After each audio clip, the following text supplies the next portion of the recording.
सावित्री मंदिर के अंदर खड़ी थी। वहां का माहौल शांत लेकिन अजीब तरह से भारी था। पुरोहित नारायण का गायब होना उसे बेचैन कर रहा था। गुरुदेव कहाँ चले गए? उन्होंने तो खुद कहा था कि हम ब्रह्म मुहूर्त में कुएं तक साथ जाएंगे। क्या वो मुझसे डरकर भाग गए या उन्हें कुछ हो गया? उसने दीवार पर लिखे संदेश को दोबारा पढ़ा। तुम्हें अकेले ही आगे बढ़ना होगा। लेकिन ये संदेश उसके डर को बढ़ा रहा था। कहीं ये कालिंदी का काम तो नहीं है? केवल गुरुजी ही थे जो उसे जानते थे। शायद वो नहीं चाहती कि मैं उस तक पहुंच पाऊं, इसीलिए उसने गुरुजी को अगवा कर लिया। मुझे उनकी जान बचानी ही होगी। अगर उन्हें कुछ हो गया तो मैं खुद को कभी माफ नहीं कर पाऊंगी। सावित्री ने चारों तरफ देखा। मंदिर के अंदर सब कुछ सामान्य लग रहा था, लेकिन उसे ऐसा महसूस हो रहा था जैसे कोई उसे देख रहा हो। कौन है? क्या कोई मुझे सुन सकता है? सावित्री डरते हुए मंदिर के दीवार के पीछे गई, लेकिन वहां कोई नहीं था। मुझे ऐसा क्यों लगा जैसे कोई मुझे देख रहा है? मुझे किसी भारी ताकत का आभास हो रहा है। जरूर ये कालिंदी की चाल है। कालिंदी, अगर तुम मुझे सुन सकती हो तो सुनो।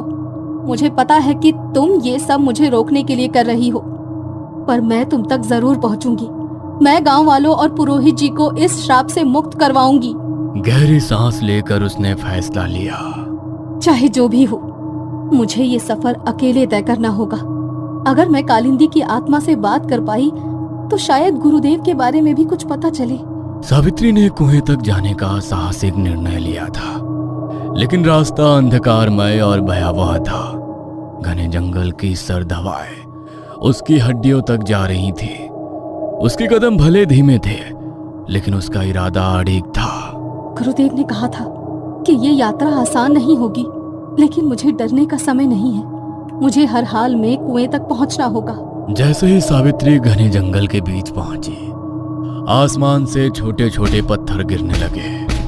पहले ये हल्के थे, लेकिन कुछ ही पलों में पत्थरों का आकार और गति बढ़ गई। ये क्या हो रहा है?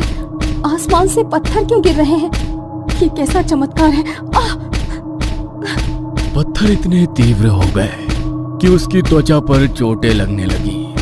उसने अपने सिर और चेहरे को हाथों से ढक लिया, लेकिन पत्थरों की बारिश लगातार तेज होती जा रही थी। मुझे बचना होगा। अगर मैं यहाँ रुकी तो मैं घायल हो जाऊंगी। मगर मैं करूँ क्या? कहते हैं कि मीराबाई को जब पत्थर पड़े थे तो उन्होंने श्री कृष्ण का नाम लिया था।